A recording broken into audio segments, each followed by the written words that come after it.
जानायखाय आंनि गोसोआ बायबाय, आंहा दाहा जाबाय आरो आङो हाफा मुङा जाथारबाय। दिनै जोंनि बर' जातिनि अलखदाव, जोंनि बर' जातिनि जौगानांगौआव, दिनै जोंनि समाजनि जौगानांगौआव मा नोंथांमोना गाव गावनि केरियारखौ लानानैल' बेस्थ'ता थागोन नामा? गाव गावनि फरायनायफोरखौल' लानानै, गाव गावनि न'खरफोरखौल' लानानै नोंथांमोना बेस्थ' थागोन नामा? बेबादिल' जानाय नङा। नोंथांमोनाव जथेस्थ' टेलेन्ट दङ, जथेस्थ' रोंगौथि दङ।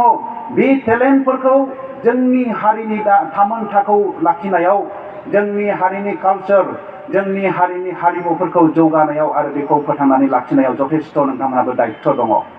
आरो नोंथांमोननि टेलेन्टआ जथेस्थ' बेखौ मावनो थाखाय, नोंथांमोननि रोंगौथिया जथेस्थ' बेखौ मावनो थाखाय जोङो जास्ट स्टार्टल' खालामाखै। गोबां सुबुंफ्रा गावनि हारिनि थामोनथानि थाखाय न'खरफोरखौ गारनानै जांख्रिथायाव बारसोमदों। गोबां बेक्तिफोरनि बेफोरखौ जोङो गुबुन एंगेलजों सिन्ताधारा खालामनानै जोङो बिश्लेषण खालामो।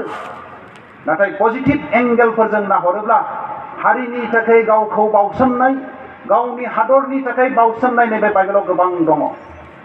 गावनि हारिखौ मोजां मोननानै एस्टार बादि सासे टिनेज, सासे इयुथ, बे समाव बियो गावनि रानिनि राजउलाफादनिफ्राय बियो ओंखारबोनानै गावनि जुजाइयारिफोरखौ बियो रैखा खालामदों। मानो? हारिनि मोनसे सेन्टिमेन्ट दङ। बियो गावनि राजउलाफादाव थानानै बियो रानि जानानै बे एन्जय खालामनो हागौमोन। नाथाय गावनि कम्फर्ट जननिफ्राय बियो ओंखारनानै बे हारिखौ बासायदों।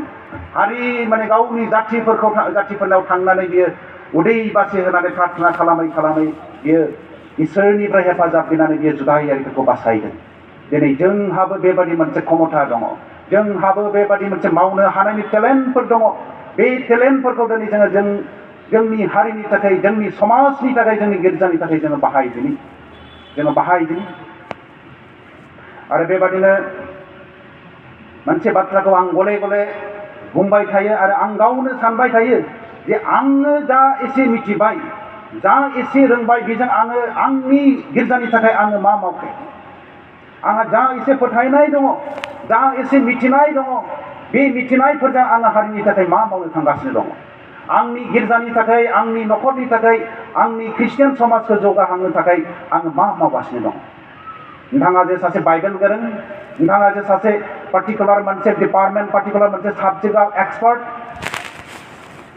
हाई प्रफाइल जब मावगासिनो दङ, बेजों नोंथाङा मा मावगासिनो दं?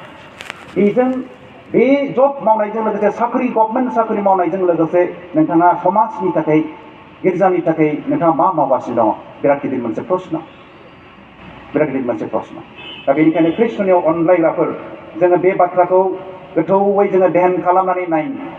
आरो बेजों लोगोसे मोनसे उदाहरन, जिहेतु जोंनि ससाइटिया चेन्जिं, मोनसे कनस्टेन्टलि जोंनि समाज, जोंनि हादोरनि परिबेस, जोंनि ससिय' पलिटिकेल कन्डिसनफ्रा जेब्लायबो सोलायगासिनो दङ।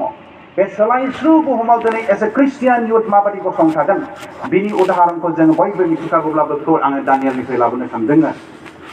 दानियेल आरो बिनि 3 लोगोफोर।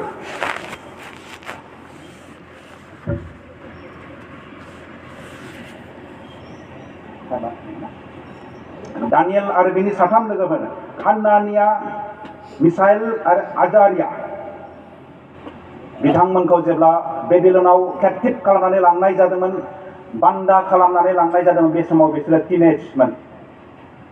13निफ्राय 17 बोसोरनि गेजेरावमोन बिसोरो। 13निफ्राय 17 बोसोरनि गेजेरावमोन।